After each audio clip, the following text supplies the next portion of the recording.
play.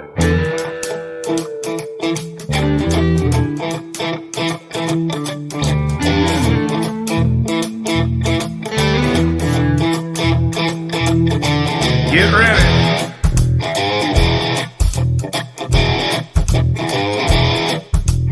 Storm made land over Texas, blowing from the Voodoo Sea. Clouds turned gray and all the birds flew away. All the old folks were heard the sign say it's a big one, nothing like we've ever seen before. Lord, please love us and save us. We don't want the devil knocking at our door.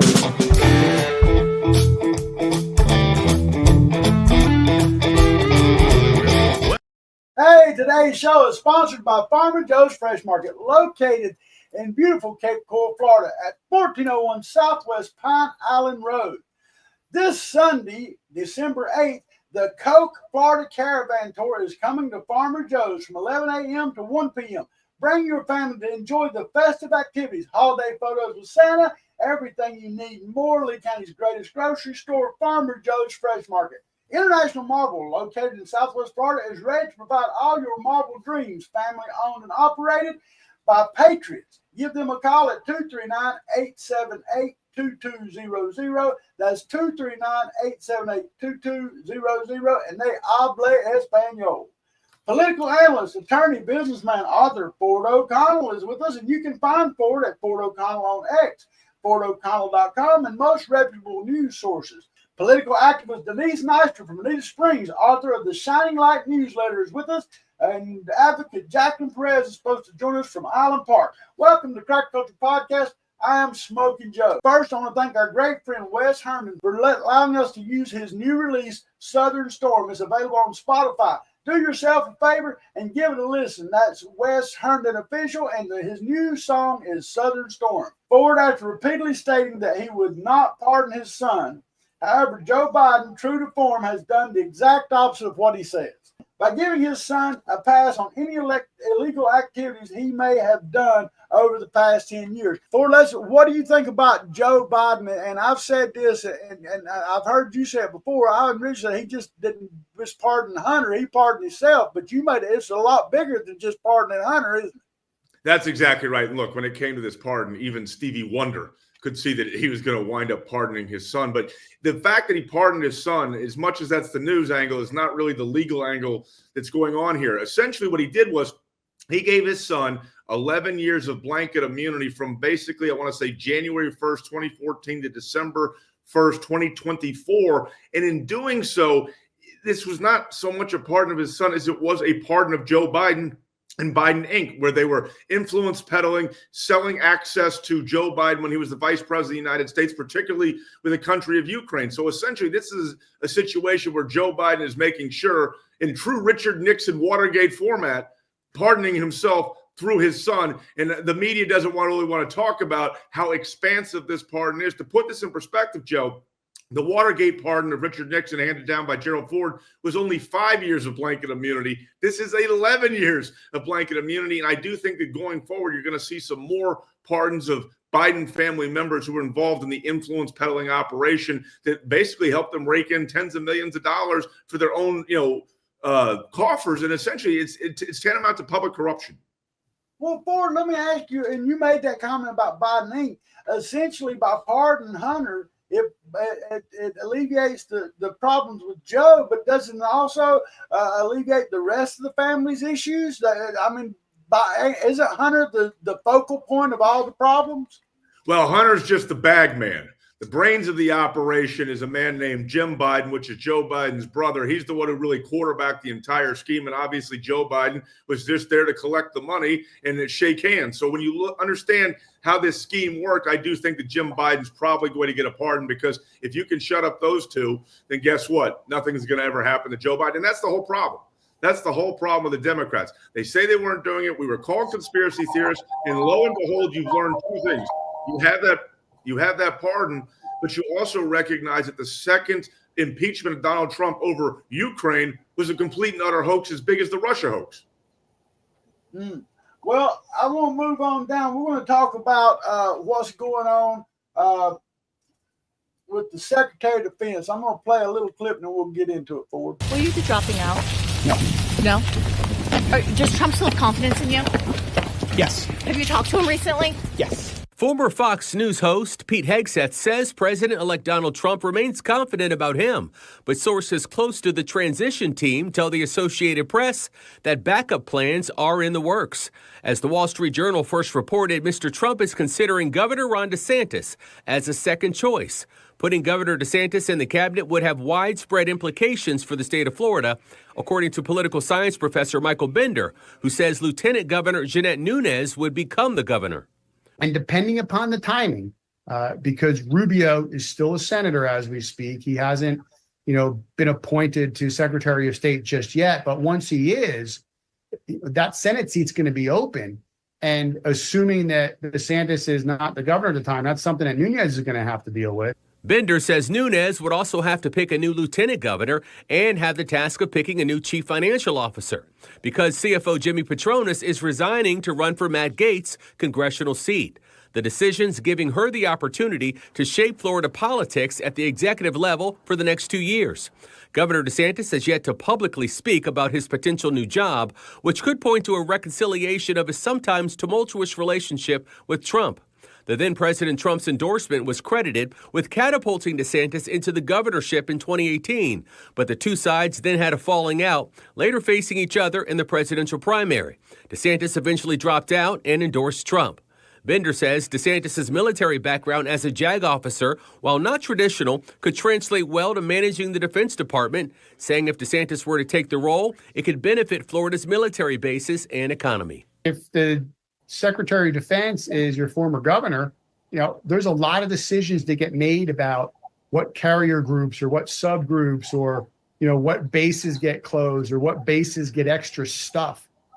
Having your governor as Secretary of Defense isn't going to hurt those decisions and in all likelihood will probably help them.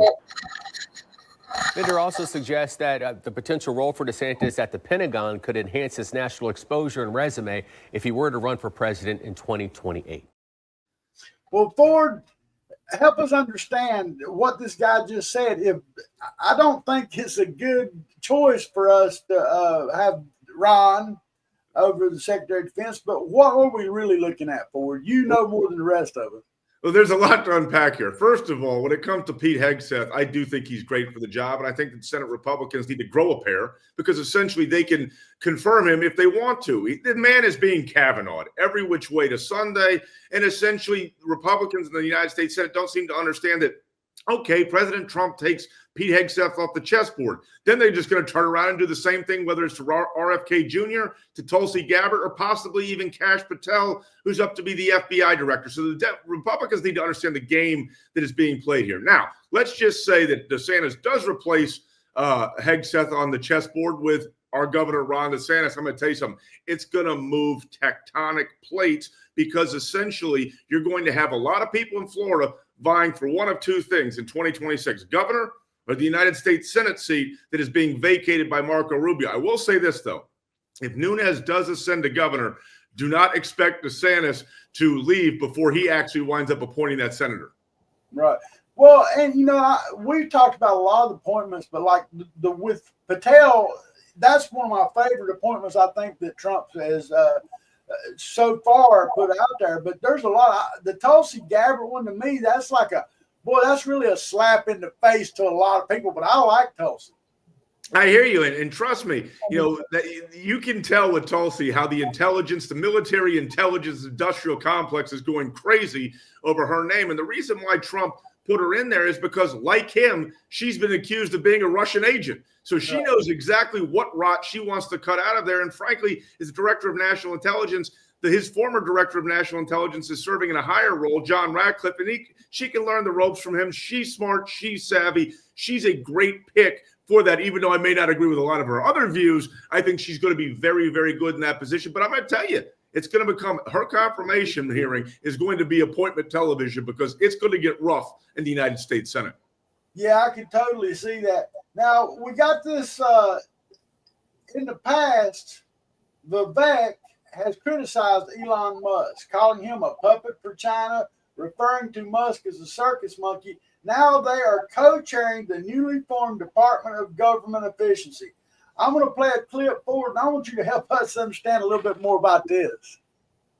I think Tesla is increasingly beholden to China. I have no reason to think Elon won't jump like a circus monkey when Xi Jinping calls in the algorithm. Oh, this is an important day. It's the beginning of a journey. You've heard what DOGE is all about, the Department of Government Efficiency. It's a new thing, and this is a new day in Washington and a new day in America. We have long lamented the size and scope of the government, that it has grown too large.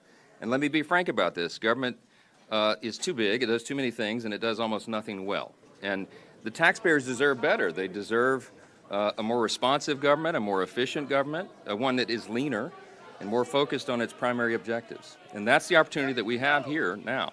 We believe it's an historic moment for the country, and these two gentlemen are going to help navigate through this exciting new day as we're laying the groundwork for the new year and the new Congress. And you're going to see a lot of change around here and in Washington and the way things are run. Well, Ford, you know, I like Vivek and I like Elon, and I'll just tell you, I've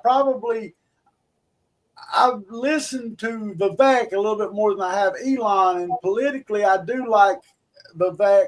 What is your stance? I mean, how is that going? Have they made up? Do you think Vivek still thinks Elon's the circus monkey, or they come together for the greater good, Ford? They've come together for the greater good is the way to look at this. And let's understand what DOGE is, the Department of Government Efficiency. It's a brand new thing. It essentially goal is very simple. By July 4th of 2026, the goal is to cut $2 trillion off of federal spending.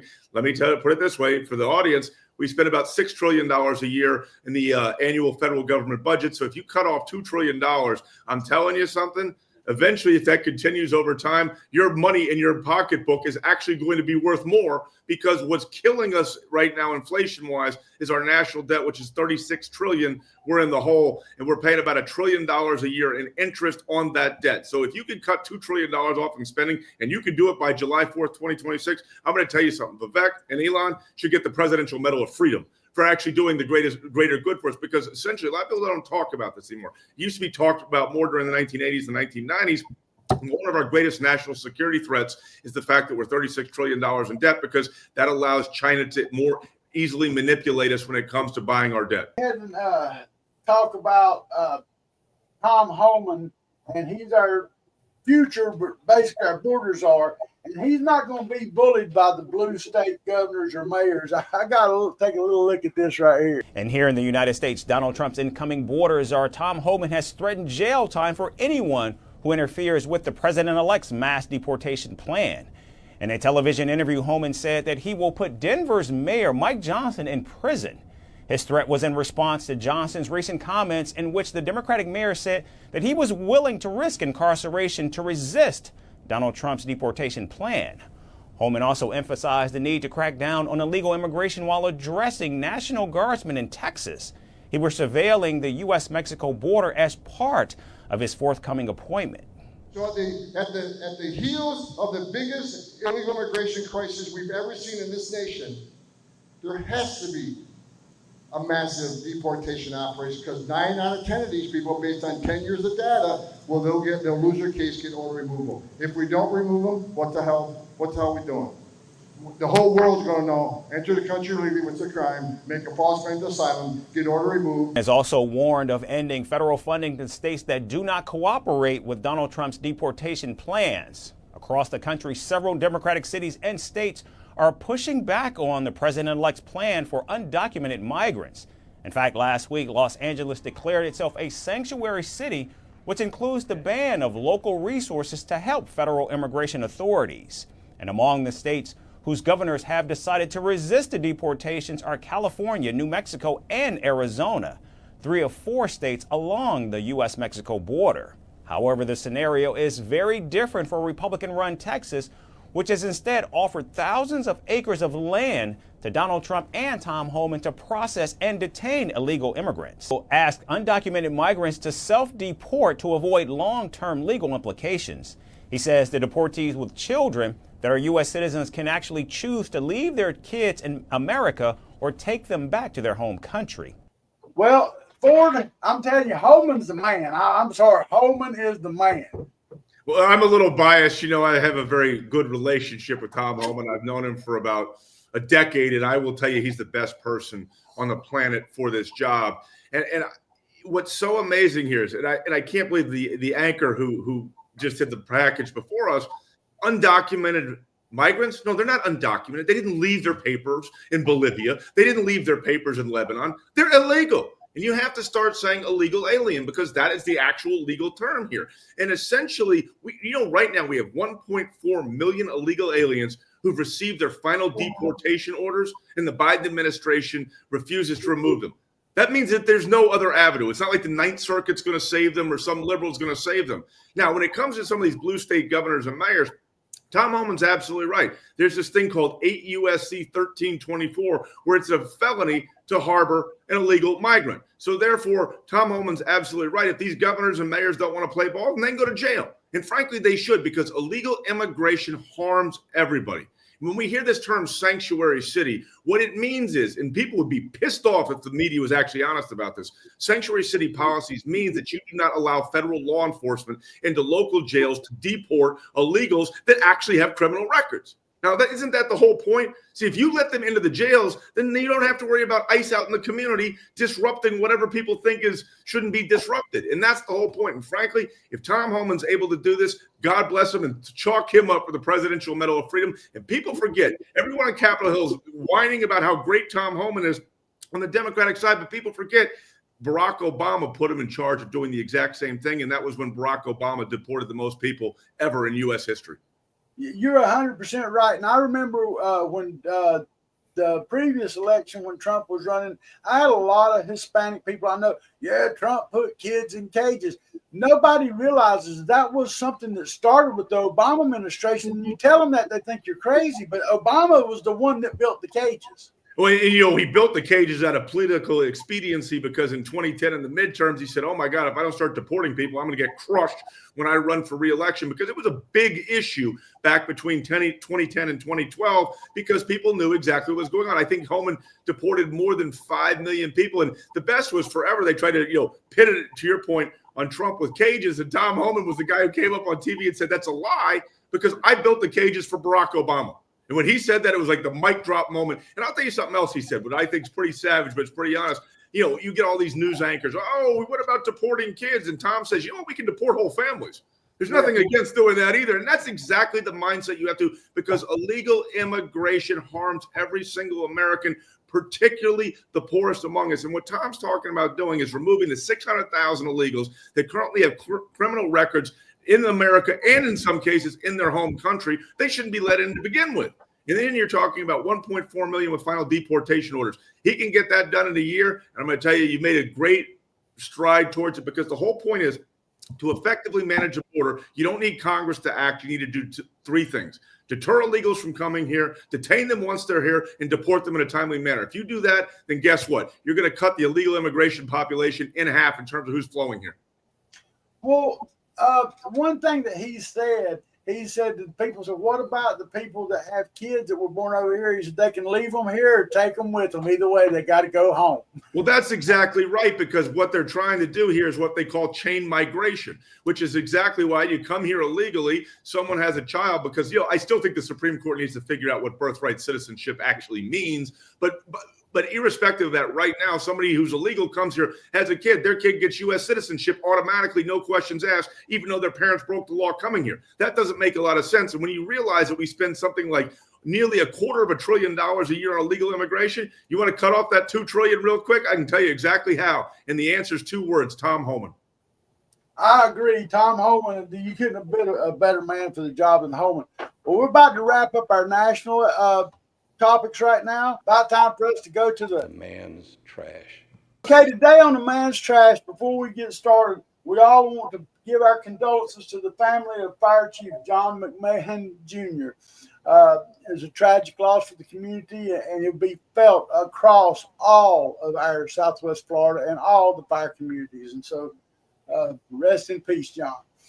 Investigations into Sheriff Carmine Marceno has been sent to the grand jury. Why did our clerk of court seem to be hesitant to audit our sheriff? I'm going to play a little clip. A meeting was held, but no decision made. So this man, Clerk Kevin Karnes, he's now warning of possible financial problems. Alan and Lisa, good morning. Well, we know that the FBI has been looking into these money laundering scheme allegations in connection to Lee County Sheriff Carmine Marceno. But today, a federal grand jury is expected to meet and hear what evidence the FBI has gathered so far. We just told you last week about the sheriff receiving a federal subpoena, FBI requesting documents from the Lee County Building and Permitting Services Office. This investigation began after allegations of money laundering in which a former LCSO consultant claimed he was part of a kickback scheme he said was orchestrated by the sheriff. That investigation now progressing as a federal grand jury is expected to meet today. Well, first let me say that everybody on this show, we support our law enforcement, and we hate what's happened with our sheriff, and we don't know the scope of these allegations. We are going to have to wait for the grand jury. That being said, this group on this panel right here has been begging for forensic audits from the school district, the sheriff's department, and the board of county commissioners. We have failed to get what we've asked for, and I think the problem I got is the clerk of court. I want to know what his job duties really are. And does he have to ask somebody before he does an audit? Because he sure seems like he does. He questions everything. And, they said, well, he done it a couple months after they brought up allegations, investigation of the sheriff. Look, we talked several times about getting audits a couple years before he even involved the sheriff. He has failed his duties as our clerk of court and comptroller. And he did attack these two ladies on social media, and then he invited us to go to the Board of County Commissioners. I was unable to pull that footage at this time, but I just let it go down. We went up and we spoke. Jacqueline and Denise spoke, and then I spoke. I have to give credit to these girls. They've really been on top of this. And, Denise, I think was it your post that Mr. Karnes attacked on? It was actually Jacqueline's post that he attacked on. Oh, Jacqueline, it was you. And what was the post? What did it consist of? I was referring to his knowledge of problems and questions being starting from last summer.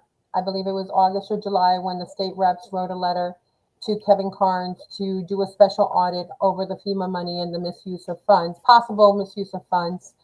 And my question or my concern was he didn't react to that letter until October of this year, after the FBI got involved, after the Attorney General, filed for the grand jury indictments. So he reacted only after the fact, when he had 15 months to do something prior to that. He is the controller. He can audit anything at any time if there's a question or concern. And then the other example I gave, that it was in 22.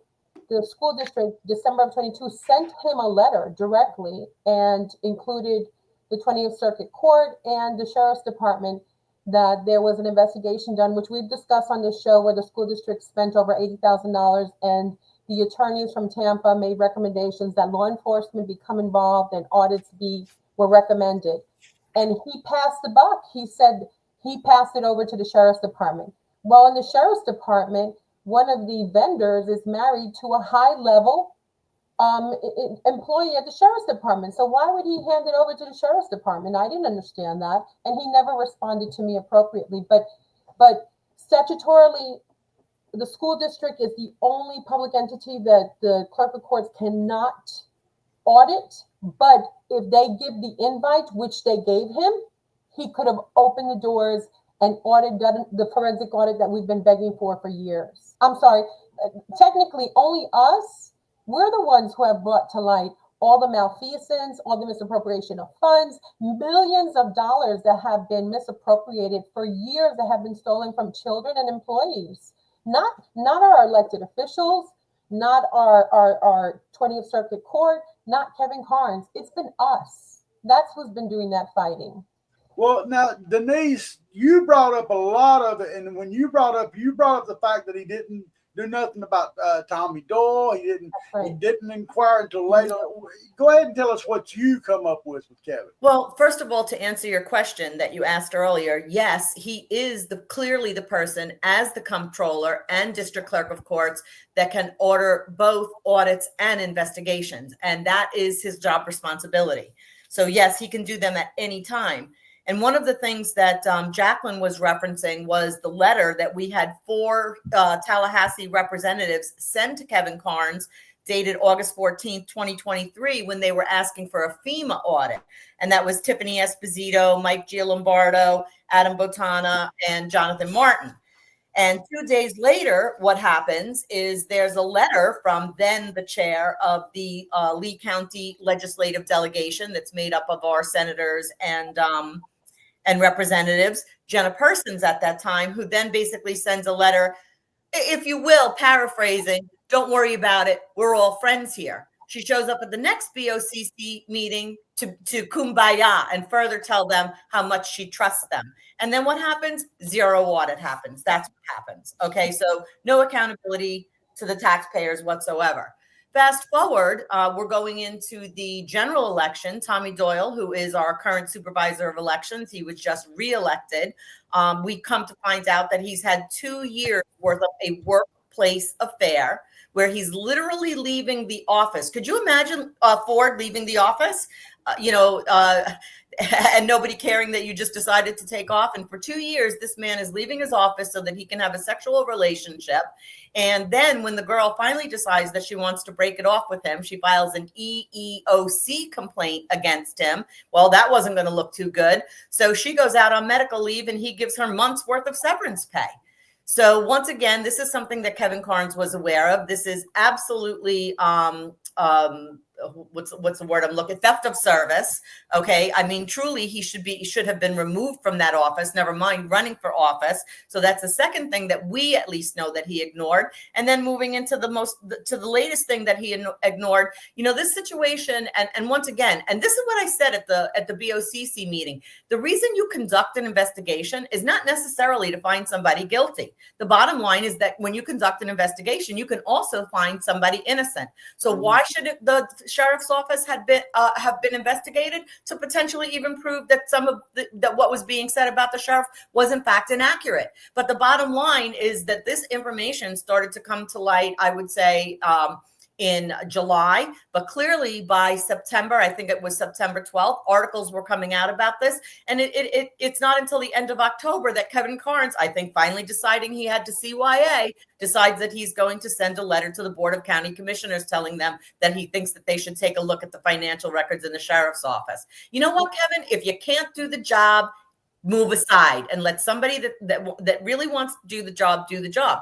One more thing, and then I'll let you take it. But you have to remember, 4 out of 5 of those county commissioners are all Terry Miller candidates. Again, the campaign manager that has 30 elected officials in office here in Lee County. And who else is a Terry Miller candidate? Kevin Karnes. And who else are Terry Miller candidates? With the exception of Botana, all of our and actually Pasadomo, all of our senators and representatives. So the question that needs to be asked is, maybe there's a reason why they're not auditing as opposed to a reason why they will.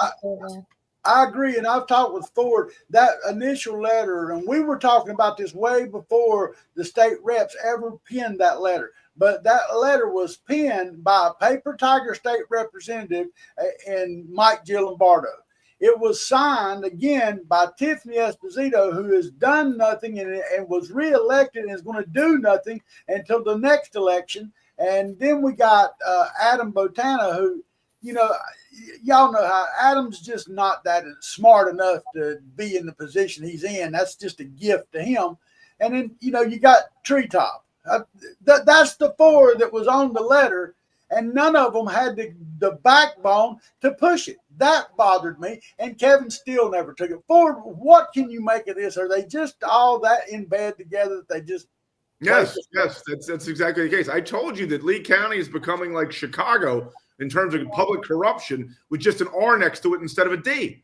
I mean, that is what has been going on in Lee County. It's the same set of people washing each other's hands, patting each other on the back, protecting each other all the time. And unfortunately, again, most voters in Lee County do not know any of this. And that's the sad part, because it's their tax dollar that's being stolen and not being used for what they think it should be used for.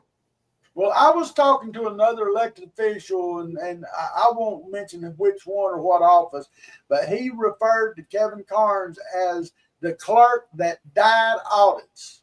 And he even compared him to former Commissioner Bigelow, who everybody knows was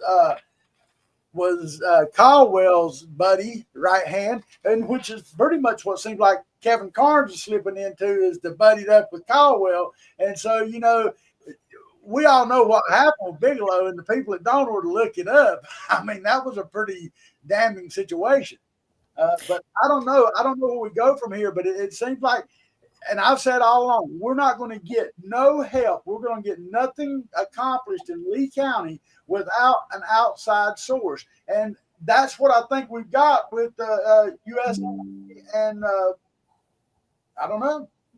Well, you know, one thing that I want to mention is that in my capacity as an assistant superintendent before I retired, I was the person that was responsible for conducting investigations of personnel, because I was assistant superintendent for personnel. You know, and to be honest with you, Kevin, that's a skill set that you really have to have, you know, some knowledge, because you're the person that is, if you will, interrogating or asking the questions, getting to the truth. He's in over his head. He should have never been our district clerk of courts and comptroller. He quite frankly does not possess the skill set to do. Oh, by the way, let's not forget, when he decided that he maybe should write a letter to the Board of County Commissioners, he connected with Representative Botana and asked him for advice. Yeah. He has to ask the representative if he should connect with the county commissioners to inform them that there might be an issue in the sheriff's department.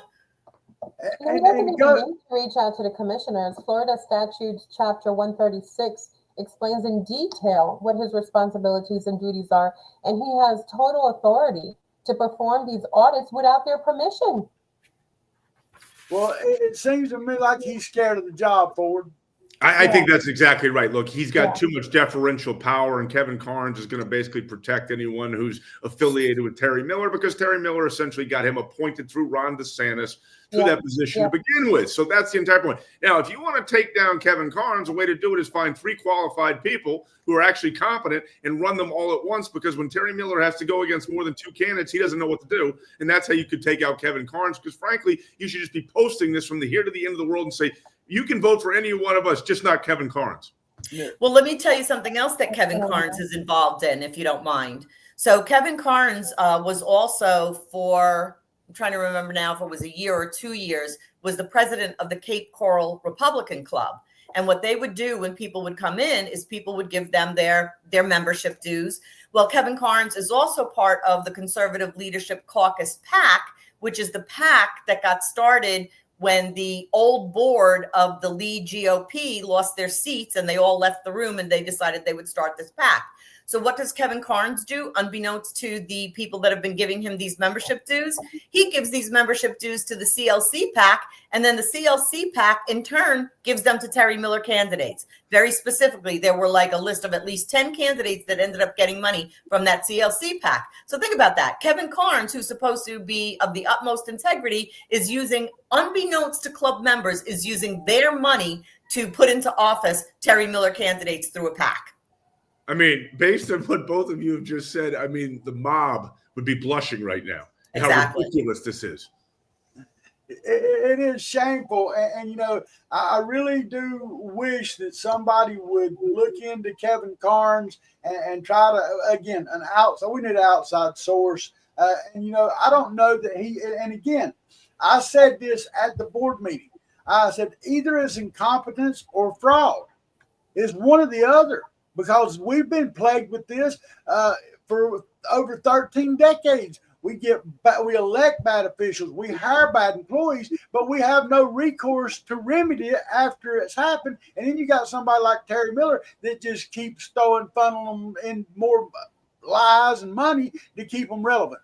So I want to also talk about our local RECs just voted in their new leadership. The outcome has seemed to have been favorable for our America First candidates. Now in Collier, they were very well, and I have to give credit to the Mayos. I think they successfully handled that situation in Collier. But in Lee County, it's a little bit different. And we do have one person that was in attendance, and I don't know what she can share.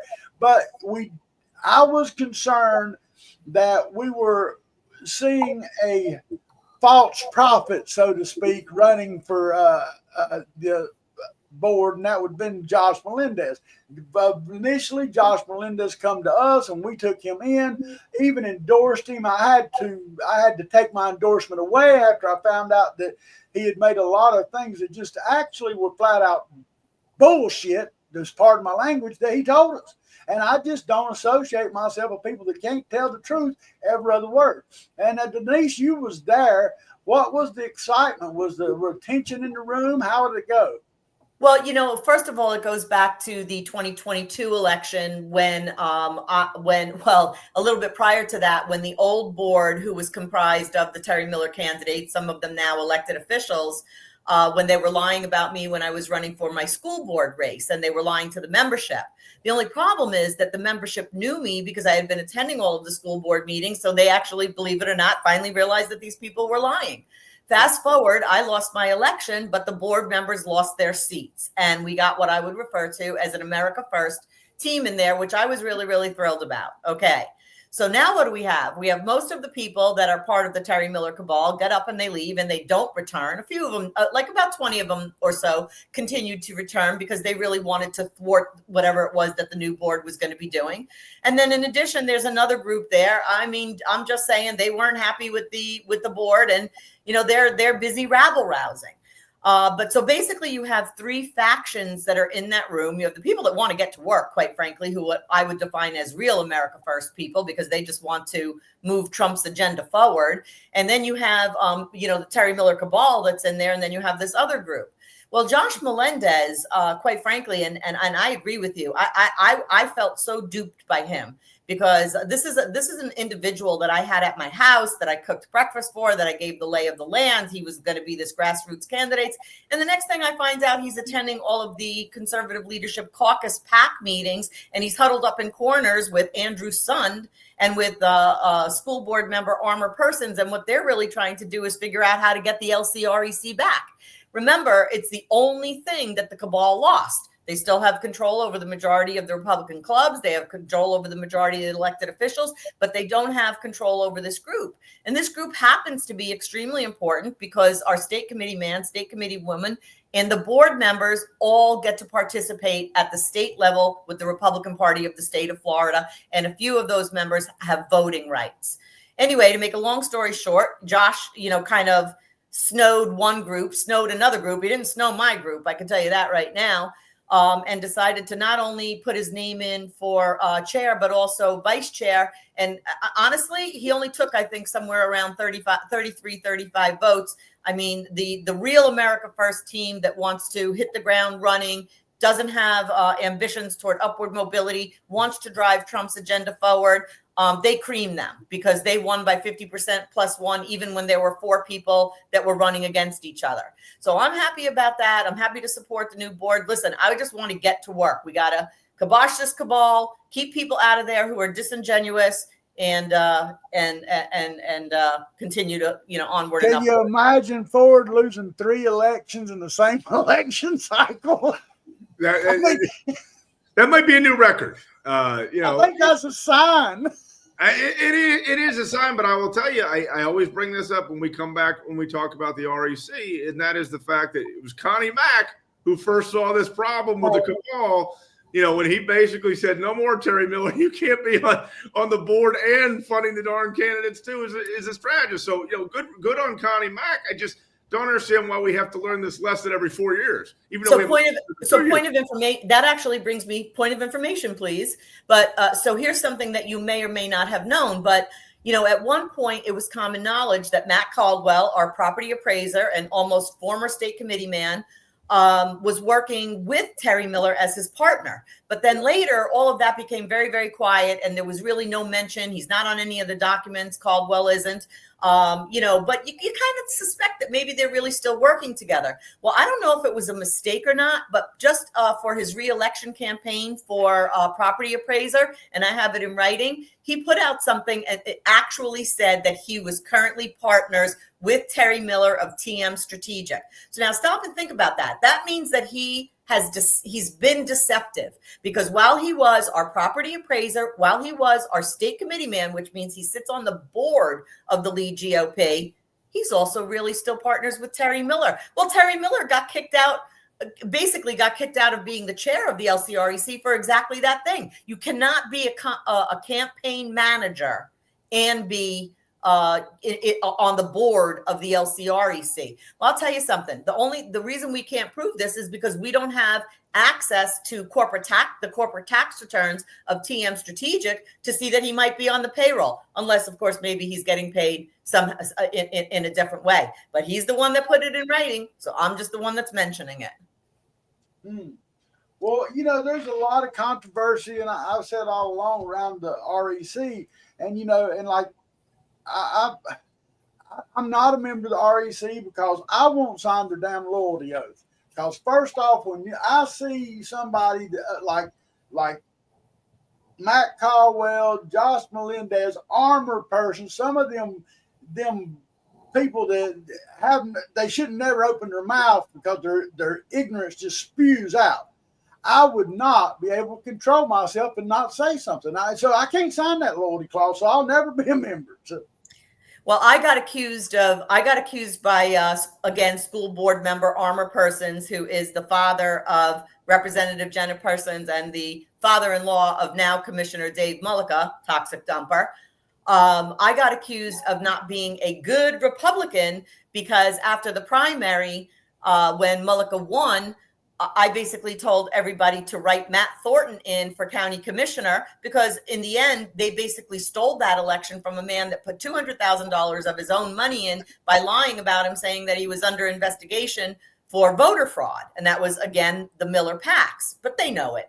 So in any case, it's very interesting to me how because I didn't support Mullica once he won in the primary, that makes me a bad conservative, when in the end, they all belong to this conservative leadership caucus PAC. They're all the ones that are sabotaging the campaigns of grassroots candidates even before the primaries, but somehow or the other, I'm not the true conservative. Sorry, you are not the true conservatives. Yeah, I am the true conservative. There were persons who ran his campaign on bringing transparency and involvement of parental rights and bringing the community to school board meetings and how he wanted to have an open door. But during their organizational meeting just a few weeks ago, they voted to only have one meeting a month at the school board. I was going to tell you about that, Ford. They got elected in there, and then you got these higher salaries for these new superintendents, but yet they limited our access to them by shortening the amount of meetings they have in half right off the bat. They're just like Democrats. They're just like Democrats. They project. They'll say, "Oh, I'm running on transparency." No, what they're saying is they're not going to be transparent at all. This is how they keep doing this. Whatever they say they're running on is exactly the opposite of what they're going to do. It is actually on the last show, Joe brought up the fact, we were all talking about the fact that rumor had it that Representative Spencer Roach, who wasn't running for re-election, was going to get the new director of government relations position in the school district. And then, Jacqueline put out information on Facebook. I know I shared it. Joe might have had his own information. Joe did a whole podcast on it. Well, I understand that he went, screaming and shouting because according to law, he wasn't allowed to take that position. And so he didn't end up getting the position. But who did end up getting those positions? Well, one was Riley Kempton, who worked as Terry Miller's director for 6 years. And the other was Christina Houlihan, who was the Terry Miller candidate for state committee woman. So basically, everybody's getting jobs out of Terry Miller. I guess I'm making a mistake. I mean, I guess I too could have a job if I would just decide that I like Terry Miller. These two public positions were created. Created. They didn't even exist. They created these positions for them. which They is created crazy. positions for Terry Miller's candidates that lost other races. What does that surprise you? It's an entire machine. It just keeps regenerating itself. And heck, when it comes to Matt Caldwell, is there any position he hasn't held? That guy's been in office the entire time he's been alive. And when he wasn't in office, he lost being agricultural commissioner. Can you imagine in the last 25 years, as a Republican statewide, you're the only one who loses? Think about that for a second. Nikki Fried. So, and going back to the school board with regard to what Jacqueline is saying, obviously that was when I was running. So I know the campaign promises that not only Armour was making, but that Sam was making, that Jada was making, and also Dan Severson, who didn't end up winning. But also, and worth the mention is, so they just went ahead and purchased textbooks that had critical race theory in them. And I know because I conducted a statewide social studies textbook review using 67 people I didn't even know who read all of the books that were up for adoption. And my 22-page report citing the law went to all of the school board members. And I actually went to the school board meeting and presented it to them. But they weren't going to listen to me. I had the audacity to run for office, and millions of dollars, taxpayer dollars, spent on those books. The porn books are still in the library. I'll give them that there's now an opt-in, that parents have to opt in. But basically, I'd like to take a look at who they're giving their construction, if you will, and anything that has to do with that industry, who's getting that, because in the end, they're not conservative, I'll tell you that. No. Well, I wanted to also bring up something. As we do get up and speak at these meetings. I feel like that's your civic duty. You have to go, and if you feel like you have a problem with your elected officials, you have a duty to express that. That being said, when these elected officials criticize the citizens for speaking out against other candidates or other elected officials, you are basically trying to deny our constitutional rights. And I'm going to say this right now. Ms. Nelson, I know that you're offended that we spoke against Kevin Karnes. You can kiss my Indian butt. And as far as armored persons, where you stand. We're going to continue to criticize. That's our job. And anybody else that does not go. And if you do something good, I will applaud you. I've had people quit talking to me because I've said something good about certain members that they didn't like of the elected officials. It didn't matter whether I liked them or not. They done something good. I gave them credit. That's what you do. You award people for good, and you find out why they're doing corrupt things. And I know we got to wrap it up soon. Everybody got anything going? I know Ford, you probably got somewhere else to be soon, huh? Pay attention to the Daniel Penny verdict. Let me just tell you that. Very good. And everybody, please, Denise puts out a great newsletter, Shining Light. Make sure you get that. It's packed, slap full of local information. Jacqueline, one of the greatest advocates in our area. You got anything going on, Jacqueline? No, nothing much. Same old, same old. I want everybody to have a beautiful, blessed Christmas. If I don't speak to you guys soon, take care of each other, and God bless. Yeah, thanks for having us on. I want to thank everybody for joining me today in this show. And again, it is the holiday season. We do wish the best of these times for everybody. And we'll be back again soon. For Smokin Joe, Ford O'Connell, Denise Nysham, and Jacqueline Perez, we love you, Florida. We'll be back. Bye. Merry Christmas. Merry Christmas, guys. Merry Christmas.